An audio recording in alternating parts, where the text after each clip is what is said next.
Terima kasih pemirsa, Anda kembali menyaksikan Kominfo Newsroom. Indonesia memajukan konsep hidrodiplomasi atau pendekatan diplomasi terkait isu manajemen sumber daya air, pemerataan distribusi air, dan mitigasi bencana terkait air dalam gelaran World Water Forum ke-10 di Bali pada tanggal 18 Mei mendatang.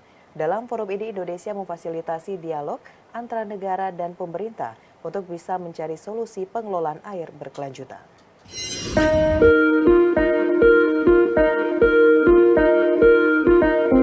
Direktur Jenderal Kerjasama Multilateral Kementerian Luar Negeri Tri Tariat dalam konferensi pers di Forum Merdeka Barat 9 Kementerian Komunikasi dan Informatika mengatakan, Indonesia dalam World Water Forum ke-10 akan mengajukan 4 hal konkret yang dihasilkan melalui pendekatan diplomasi di bidang air. 4 hal itu adalah kesepakatan dunia terhadap penetapan Hari Danau Sedunia, pengelolaan air terintegrasi di pulau-pulau kecil, ketahanan air dan iklim, dan peluncuran satu kompendium dari proyek yang telah dikurasi oleh pemerintah. Keempat hal konkret ini menjadi perhatian besar, pasalnya masalah terbesar air dunia saat ini adalah kekurangan atau kelebihan yang diperparah oleh perubahan iklim, peningkatan konflik global, ledakan populasi, dan urbanisasi yang tidak terkendali. Selain itu, krisis air global juga berdampak erat dengan rencana pengentasan kemiskinan oleh pemerintah. Tri Tariat juga mengatakan negara-negara tidak boleh menjadikan air sebagai alat perang. Akses air bersih merupakan kebutuhan dasar manusia, sehingga siapapun berhak mendapatkannya. Jadi,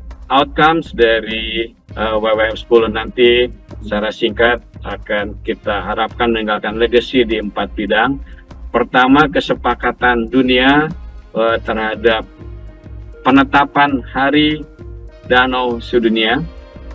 Ini sudah kita lakukan lobby di berbagai kesempatan dan juga termasuk di Perserikatan Bangsa-Bangsa, karena deklarasi Hari Internasional ini kita dorong untuk dapat disahkan di semester kedua tahun ini di New York. Yang kedua, juga tak kalah pentingnya sebagai negara kepulauan, kita menggolkan satu konsep apa yang kita kenal dengan pengelolaan sumber daya air secara terintegrasi di pulau-pulau kecil.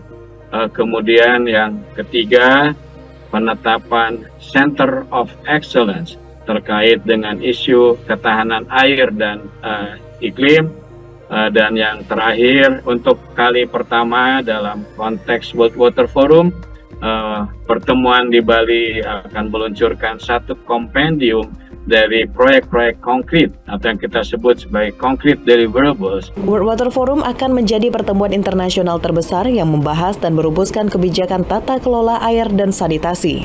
Harapannya mampu menemukan solusi untuk mengatasi berbagai persoalan air dan sanitasi global. Beralih ke informasi lainnya, pemirsa, pemindahan ibu kota ke ibu kota Nusantara akan diikuti dengan pemindahan aparatur sipil negara dari sejumlah kementerian dan lembaga. Menteri Pan-RB Abdullah Azwar Anas memastikan ASN pertama yang pindah ke IKN akan diberikan tunjangan khusus.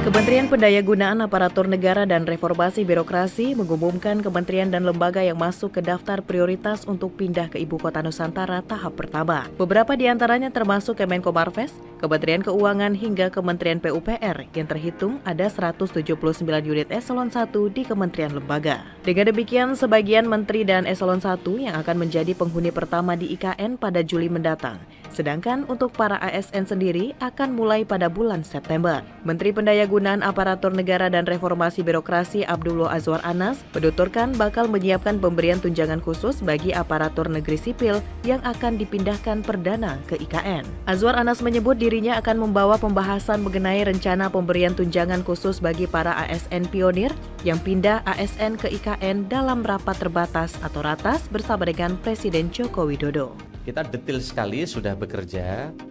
Misalnya prioritas pertama itu ada Setjen DPR, Setjen DPD, MPR, BPK, Mahkamah Agung, Komisi Yudisial, Menko Marves, Kemenko Pertanian, Menko Polhukam, Menko PMK, Kementerian Pertahanan, Dalam Negeri, Luar Negeri, Kumham, Keuangan, PUPR, Bappenas, Pan-RB. Nah, kami termasuk yang pertama ini.